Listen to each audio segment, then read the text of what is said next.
Ich bin Frank, nicht ein Milliardär aus Kanada. Steh für Wahrheit, Transparenz und Fairness an, nicht? Weil bei euch dort in der Politik nichts läuft, nicht? Ja, da hab ich mir halt, nicht? Die besten Leute zusammengekauft. Oh mein Frank, du bist ja wirklich wunderbar.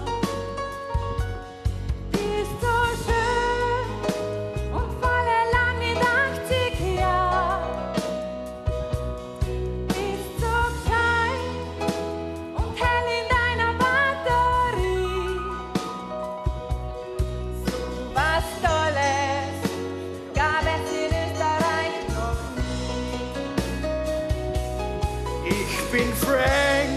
Du bist Frank. Wer ist Frank? So ist er.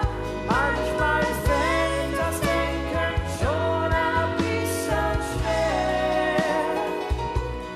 Zwischen du, da redet er am besten nicht.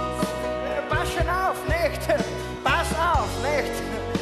Weil du gleich abgesagelt bist, nicht? Ich mein, unser Team, nicht? Das ist das Beste auf der Welt, nicht? Das sind Freud und Leid immer zusammenhält.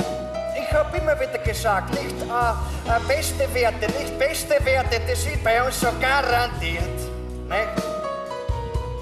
Nur in Kärnten, da haben's die Trottel nicht kapiert.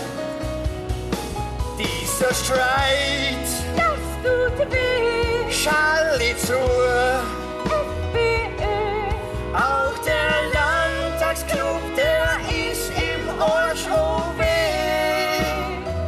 nicht? Und der Grund, nicht? Der Grund, warum sie Kärnten überhaupt nicht rennt, nicht?